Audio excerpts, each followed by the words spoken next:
شروع اللہ کا نام لے کر جو بڑا مہربان نہایت رحم والا ہے۔ الف لام میم۔ اس میں کچھ شک نہیں کہ اس کتاب کا نازل کیا جانا تمام جہانوں کے پروردگار کی طرف سے ہے۔ کیا یہ لوگ یہ کہتے ہیں کہ پیغمبر نے اس کو از خود بنا لیا ہے؟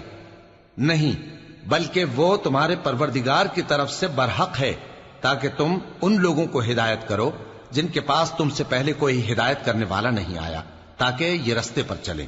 اللہ ہی تو ہے جس نے آسمانوں اور زمین کو اور جو چیزیں ان دونوں میں ہیں سب کو 6 دن میں پیدا کیا، پھر عرش پر جلوہ افروز ہوا۔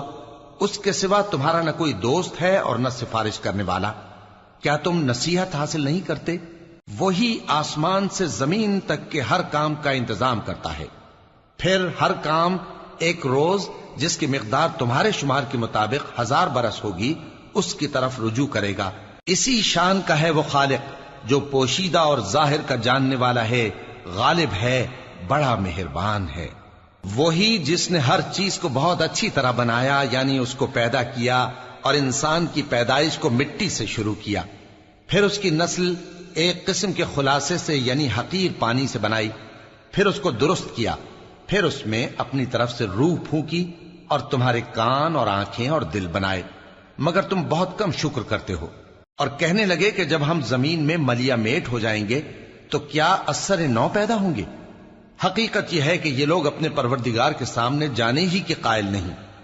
کہہ دو کہ موت کا فرشتہ جو تم پر مقرر کیا گیا ہے تمہاری روحیں قبض کر لیتا ہے، پھر تم اپنے پروردگار کی طرف لوٹائے جاؤ گے، اور تم تعجب کرو جب دیکھو کہ گناہگار اپنے پروردگار کے سامنے سر جھکائے ہوں گے اور کہیں گے کہ اے ہمارے پروردگار، ہم نے دیکھ لیا اور سن لیا، تو ہم کو دنیا میں واپس بھیج دے کہ نیک عمل کریں، بے شک ہم یقین کرنے والے ہیں۔ اور اگر ہم چاہتے تو ہر شخص کو ہدایت دے دیتے، لیکن میری طرف سے یہ بات قرار پا چکی ہے کہ میں دوزخ کو جنوں اور انسانوں سب سے بھر دوں گا، سو اب آگ کے مزے چکھو، اس لیے کہ تم نے اس دن کے آنے کو بھلا رکھا تھا۔ آج ہم نے بھی تمہیں بھلا دیا ہے، اور جو کام تم کرتے تھے ان کی سزا میں ہمیشہ کے عذاب کے مزے چکتے رہو۔ ہماری آیتوں پر تو وہی لوگ ایمان لاتے ہیں کہ جب ان کو ان کے ذریعے نصیحت کی جاتی ہے تو سجدے میں گر پڑتے اور اپنے پروردگار کی تعریف کے ساتھ تسبیح کرتے ہیں اور غرور نہیں کرتے۔ ان کے پہلو بچھونوں سے الگ رہتے ہیں، اس حال میں کہ وہ اپنے پروردگار کو خوف اور امید سے پکارتے اور جو کچھ ہم نے ان کو دیا ہے اس میں سے خرچ کرتے ہیں۔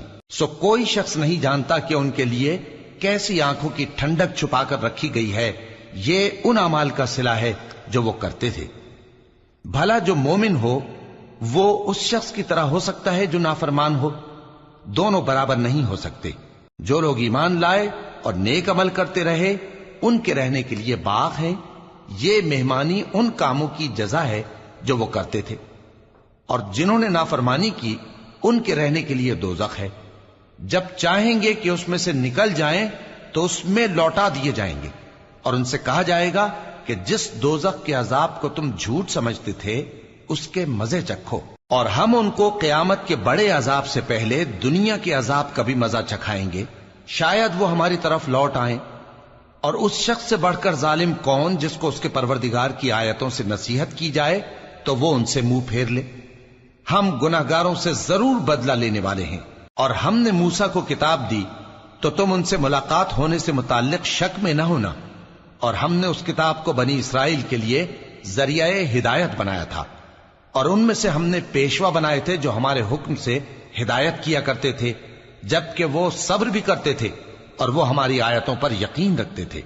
بلا شبہ تمہارا پروردگار ہی ان میں جن باتوں میں وہ اختلاف کرتے تھے قیامت کے روز فیصلہ کر دے گا۔ کیا ان کو اس امر سے ہدایت نہ ہوئی کہ ہم نے ان سے پہلے بہت سی امتوں کو جن کے رہنے کے مقامات میں یہ لوگ چلتے پھرتے ہیں ہلاک کر دیا؟ بے شک اس میں نشانیاں ہیں، تو یہ سنتے کیوں نہیں؟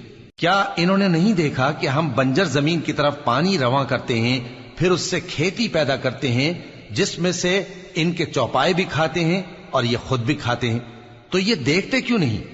اور کہتے ہیں اگر تم سچے ہو تو یہ فیصلہ کب ہوگا؟ کہہ دو کہ فیصلے کے دن کافروں کو ان کا ایمان لانا کچھ بھی فائدہ نہ دے گا اور نہ ان کو مہلت دی جائے گی، تو ان سے منہ پھیر لو اور انتظار کرو، یہ بھی انتظار کر رہی ہیں۔